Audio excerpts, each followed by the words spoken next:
Sahabat setia Gowor yang dikasih Tuhan, Shalom. Hari ini adalah Rabu 2 April 2025. Kita hari ini akan bersama-sama kembali merenungkan firman Tuhan yang diambil dari Injil Yohanes 5 ayat 17 sampai dengan 30.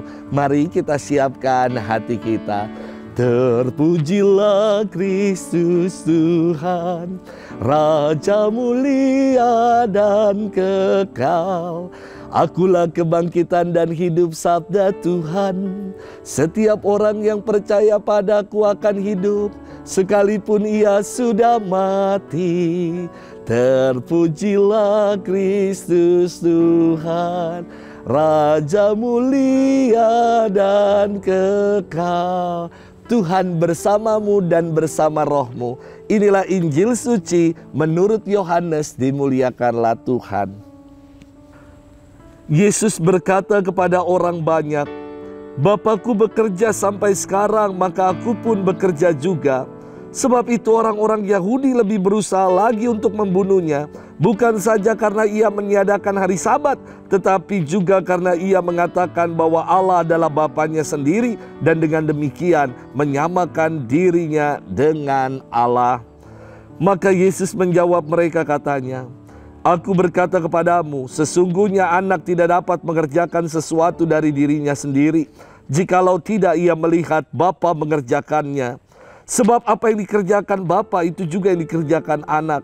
Sebab Bapa mengasihi anak dan ia menunjukkan kepadanya segala sesuatu yang dikerjakannya sendiri. Bahkan ia akan menunjukkan kepadanya pekerjaan-pekerjaan yang lebih besar lagi daripada pekerjaan-pekerjaan itu, sehingga kamu menjadi heran.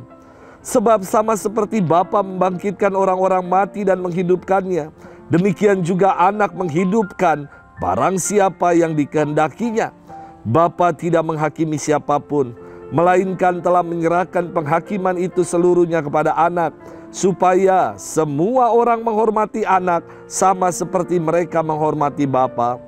Barang siapa tidak menghormati anak, ia juga tidak menghormati Bapa yang mengutus dia. Aku berkata kepadamu, sesungguhnya barang siapa mendengar perkataanku dan percaya kepada Dia yang mengutus aku, ia mempunyai hidup yang kekal dan tidak turut dihukum, sebab ia sudah pindah dari alam maut ke dalam hidup. Aku berkata kepadamu, sesungguhnya saatnya akan tiba dan sudah tiba, bahwa orang-orang mati akan mendengar suara Anak Allah, dan mereka yang mendengarnya akan hidup.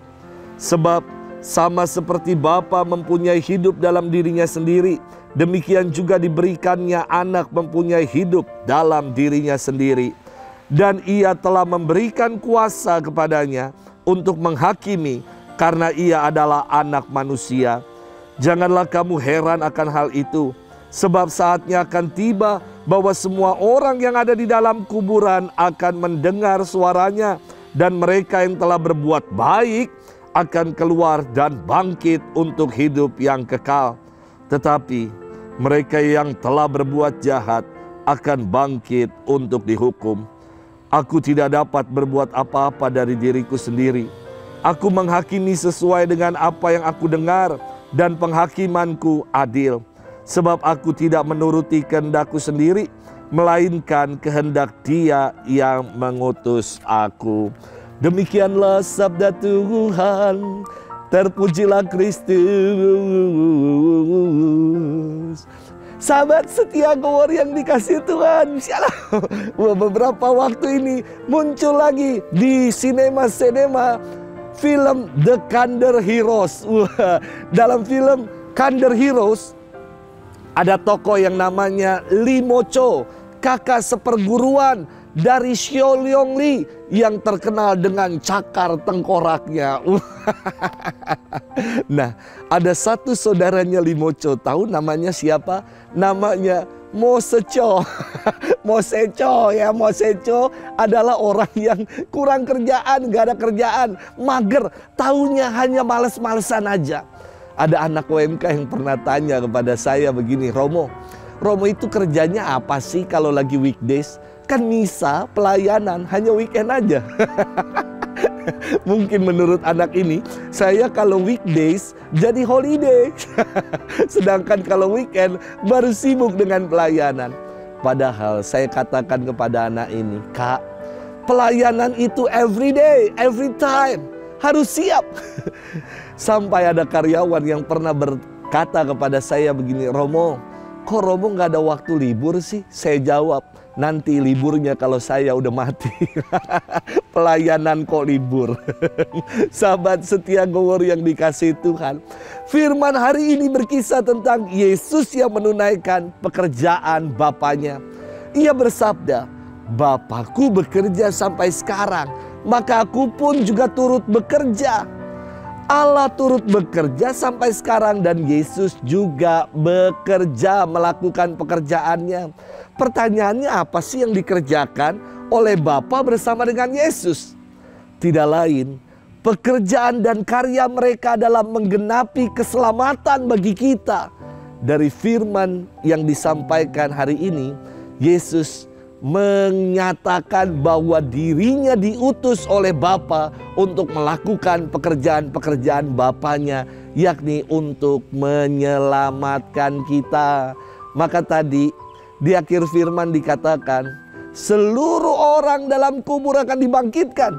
Mereka yang baik akan dimasukkan ke dalam rumah Bapa, namun yang jahat akan dibangkitkan untuk dihukum. Sahabat setia Gowori yang dikasihi Tuhan, saya ingin mengajak kita bermenung untuk memaknai makna dari kerja.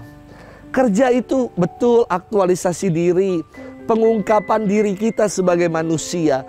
Kerja merupakan juga bentuk syukur kita kepada Tuhan atas segala anugerah, karunia, daya cipta karsa yang dilimpahkan buat kita. Maka buat saya kerja bukan hanya sekedar buat cari nafkah, tapi kerja juga adalah ibadah kita, ucapan syukur kita kepada Allah. Dalam kerja mempertegas identitas kita sebagai citra Allah. Kalau Allah bekerja, anak bekerja, Yesus bekerja, kita yang adalah citra Allah juga harus turut bekerja. Selain mengungkapkan identitas kita sebagai citra Allah, dengan kerja menjadi ungkapan syukur kita juga atas segala karunia yang telah dilimpahkan Tuhan dalam hidup kita. Maka saya kira nggak ada lagi alasan untuk bermalas-malasan, sebab kita diajak untuk menjadi pribadi-pribadi yang mau produktif, mau menegaskan identitas dalam kerja dan karya kita. Dan melalui kerja dan karya kita, inilah ungkapan syukur kita kepada Tuhan atas segala anugerah yang telah Ia karuniakan buat kita. Jangan lagi mager, malas gerak, jangan lagi bermalas-malasan. Semangat, kita lakukan, tuntaskan kerja dan karya kita. Selamat bermenung. Tuhan memberkati kita selalu, Bapa dan Putra dan Roh Kudus. Amin.